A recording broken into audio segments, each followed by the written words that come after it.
Welcome to ETV prime. ఒక serial లాగా సాగదీస్తూనే ఉన్నారు.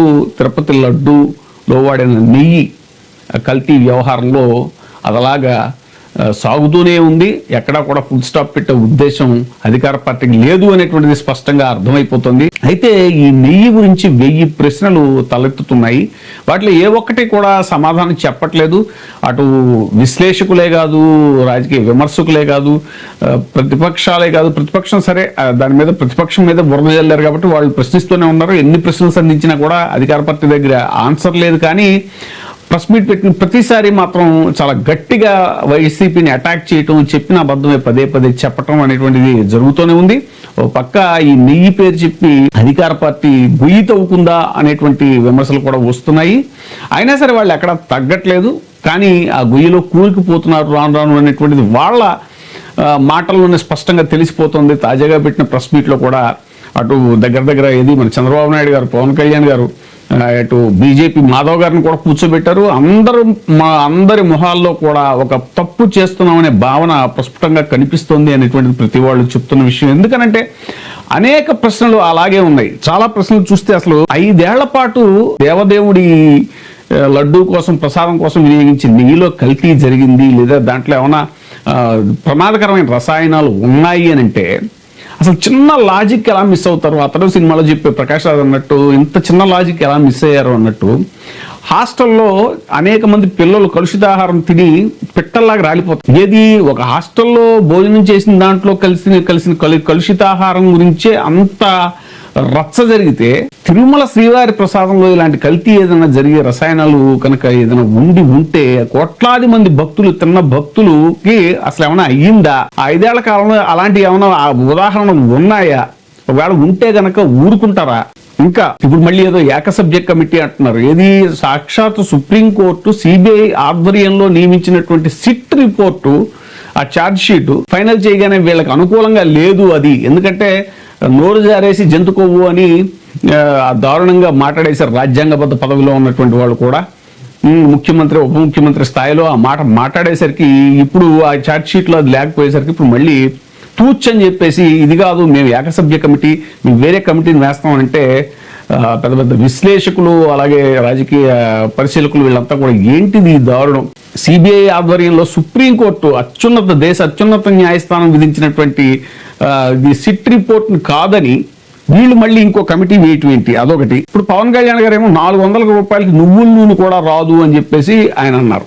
సో తక్కువ ధరకు ఎలా ఇచ్చారు అని మనం దాని గురించి చెప్పుకున్నాం కూడా. ఎందుకంటే తిరుమల శ్రీవారి భక్తులు చాలా మంది వాళ్ళు కోట్లు దానాలు చేసేవాళ్ళు ఉంటారు. వాళ్ళు అవసరమైతే వాళ్ళకి కెపాసిటీ ఉంటే, నెయ్యికి సప్లై చేసేటువంటి కెపాసిటీ ఉంటే ఆ డైరీలు వాళ్ళు భక్తిపూర్వకంగా కూడా ఇవ్వచ్చు, ఒక దాతల్లా కూడా ఇవ్వచ్చు. ఎందుకంటే అయోధ్యకు పంపించిన 1,00,000 లడ్లు కూడా ఒక దాత చేసినవి, దాన్ని కూడా విషం చిమ్మారు. ఆయన ప్రత్యేకంగా ఆయన డబ్బులు పెట్టుకుని చేయించాడు అది. అసలు పోనీ ఆవేళ కల్తీ జరిగింది, ఆ లడ్డుల్లో అయోధ్యకు పంపించిన లడ్డుల్లో కల్తీ జరిగింది అని చెప్పడానికి కూడా అవకాశం లేదు. ఎందుకంటే అది ఒక ప్రైవేట్ వ్యక్తి, ఆయన ఒక భక్తుడు తన సొంత ఖర్చుతోటి అద్భుతమైన నెయ్యి అప్పుడు అది 2,000-3,000 పెట్టి కొన్నారంట కిలో, దాంతో చేయించి పంపించాడు ఆయన. అది కూడా ఈ ఖాతాలో కలిపేసి దాని మీద కూడా విషయం చెప్పారు. మరి ఇప్పుడు ఫిబ్రవరి 2019లో బోలేబాబా డైరీకి చంద్రబాబు నాయుడు గారే 219 రూపాయలు కిలో ఆయన ఎందుకు ఇచ్చారు? మరి ఆయనే ఇచ్చారు కదా కాంట్రాక్ట్, అదొక క్వశ్చన్ వస్తుంది. అసలు ఇంకోటి అంటే అసలు 2019-24 మధ్య కల్తీ అయ్యింది అనటానికి అసలు అప్పటి శాంపిల్ లేదు కదా. ఇప్పుడు తీసినటువంటి టెస్టింగ్ పంపించింది శాంపిల్ ఎప్పుడు వచ్చింది? ఇది 2024 జూలైలో పంపించింది ఇది. అంటే అప్పుడు ఎవరున్నారు? మేలోనే ఈ కొత్త ప్రభుత్వం ఏర్పడింది, జూన్లో. మరి ఈ ప్రభుత్వం వచ్చిన 100 రోజుల తర్వాత వచ్చినటువంటి ట్యాంకర్ లో శాంపిల్ తీసి పంపించి అసలు అప్పుడు 2019-24 మధ్యలో, అదే అంటే వైసీపీ గవర్నమెంట్ ఉన్న టైంలో ఉన్నటువంటి శాంపిల్ ఏమీ లేకుండానే ఇప్పుడు వచ్చిన శాంపిల్, అది కూడా అంతకుముందు వీళ్ళు కాంట్రాక్ట్ ఇచ్చినటువంటి బోలేబాబా డైరీ నుంచి వచ్చిన శాంపిలే. ఇంకోటి ఏంటంటే దీంట్లో ఇంకో పెద్ద క్వశ్చన్ రైజ్ అవుతుంది. శాంపిల్ ఈ ట్యాంకర్స్ ఎప్పుడైతే వచ్చాయో వాటిని వారం రోజుల పాటు ఉంచి తర్వాత శాంపిల్ టెస్ట్ కి పంపించారంటే అసలు ఆ వారం రోజుల పాటు ట్యాంకర్స్ ఎక్కడ ఉన్నాయి? మరి ఈలోపు అసలు వీళ్ళే ఎందుకు దాంట్లో ఈ కెమికల్స్ కలిపి టెస్ట్ రిపోర్ట్ రావడం కోసం వీళ్ళే ఎందుకు చేసి ఉండకూడదు? వీళ్ళే చేశారేమో. కూటమి ప్రభుత్వంలో ఏర్పడినటువంటి బోర్డు ఏదైతే ఉందో అప్పుడు శ్యామలరావు గారు ఈవోగా ఉన్నారు. అప్పుడు ఇంకా ఈయన బిఆర్ నాయుడు ఎంటర్ అవ్వలేదు అనుకుంటా దాంట్లోకి చైర్మన్ గా. మరి అసలు వీళ్ళే చేసి ఉండొచ్చు కదా అనేటువంటి చాలా పెద్ద క్వశ్చన్ అది. ఎస్, మీరు అసలు వారం రోజుల పాటు ట్యాంకర్స్ని అట్టే పెట్టి వారం రోజుల తర్వాత ఎందుకు శాంపిల్ని టెస్టింగ్కి పంపించారు? అంటే ఈ వారం రోజుల్లో ఆ ట్యాంకర్స్ ఎక్కడ ఉన్నాయి, అసలు ఎవరి హ్యాండ్ ఓవర్లో ఉన్నాయి, దాంట్లో ఏమైనా జరిగి ఉండొచ్చు. అసలు మొత్తం శాంపిల్ తీసిందే వీళ్ళు అధికారంలో ఉన్నప్పుడు వచ్చిన ట్యాంకర్స్ నుంచే తీసిన శాంపిలే. దీంట్లో కల్తీ అయితే అప్పుడెప్పుడో కల్తీ జరిగి ఉంటుంది, అదే కంపెనీ సప్లై చేసింది కదా అనేటువంటిది మీరు ఎలా చెప్పగలరు? ఆ వచ్చిన రిపోర్ట్లో కూడా జంతు కొవ్వు లేదు అనేది స్పష్టంగా ఉంది. కానీ ఇంకా బుకాయిస్తున్నారు ముఖ్యమంత్రి, ఉప ముఖ్యమంత్రి కూడా దారుణంగా. దాంట్లో జంతు కొవ్వు ఉంది, లార్డ్ ఉంది, అది ఉంది, ఇది ఉంది. అసలు సిట్లో మీరు చూస్తే మొత్తం కెమికల్స్తో పామాయిల్తో నెయ్యి తయారు చేసే పరిస్థితికి వచ్చారు.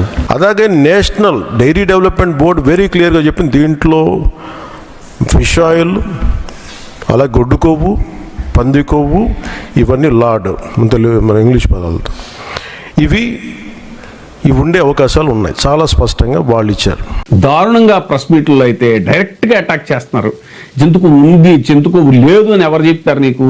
నువ్వు నమ్మిన దేవుడు చెప్పాడా అంటూ జగన్మోహన్ రెడ్డి గారిని డైరెక్ట్గా ప్రశ్నించడం అంటే ఎంత దారుణంగా, ఏ స్థాయికి మతాన్ని రాజకీయం కోసం వాడుతున్నారు, ఏ స్థాయికి దేవుని రాజకీయాల్లోకి లాక్కొస్తున్నారు అనేటువంటి ప్రశ్నలు కూడా ఇప్పుడు సంధిస్తున్నారు చాలామంది. ఏది ఏమైనా సరే అనేక ప్రశ్నలు, దేనికి సమాధానం లేకుండా కూటమి ప్రభుత్వం దీన్ని అలాగా సాగదీస్తుంది డైలీ సీరియల్ లాగా అంటేనే చాలా స్పష్టంగా తెలుస్తుంది.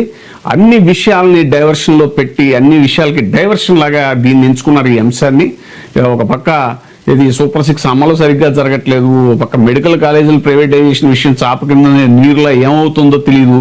ఆ విషయంలో కూడా వైసీపీ ఆల్రెడీ చాలా ఉద్యమం తీవ్రతరం అయ్యి 1,40,00,000 సంతకాలు సేకరించిన తర్వాత, అంత తీవ్రమైనటువంటి ఉద్యమ రూపంలో దాన్ని తీసుకెళ్లిన తర్వాత వాళ్ళకు వచ్చినటువంటి ఆ గెయిన్ చూసి అమ్మో ఇదేదో చాలా పెద్ద ఇష్యూ అయ్యేలా ఉంది, ఇది కనుక ఆ ప్రొటెస్ట్ కనుక సస్టైన్ అయితే చాలా పెద్ద డ్యామేజ్ జరుగుతుంది. అప్పటికే అన్నారు 80% పబ్లిక్ దాన్ని వ్యతిరేకించారని ప్రైవేటైజేషన్ చేయడానికి మెడికల్ కాలేజీని. సో వీటన్నిటి నుంచి చాలా ఈజీగా డైవర్షన్ చేయడానికి ఎంచుకున్నటువంటి దీన్ని, ఈ అంశాన్ని చేయలేకపోతుంది. ఇది చాలా పెద్ద డ్యామేజ్కి గురవుతుంది కూటమి ప్రభుత్వం అనేటువంటిది కూడా స్పష్టంగా సంకేతాలు వస్తున్నాయి. అందుకే తాజాగా జరిగిన ప్రెస్ మీట్లో కూడా బలవంతంగా ఫోర్స్డ్గా మాట్లాడుతున్నారు. వాళ్ళ దగ్గర మెటీరియల్ లేకపోయినా ఫోర్స్డ్గా మాట్లాడుతున్నారు. ఎంతసేపు బురద జల్లడానికి వైసీపీ మీద ప్రయత్నిస్తున్నారు అనేటువంటిది క్లియర్గా అర్థమైపోతుంది అనేటువంటిది ఇప్పుడు జరుగుతున్న చర్చ.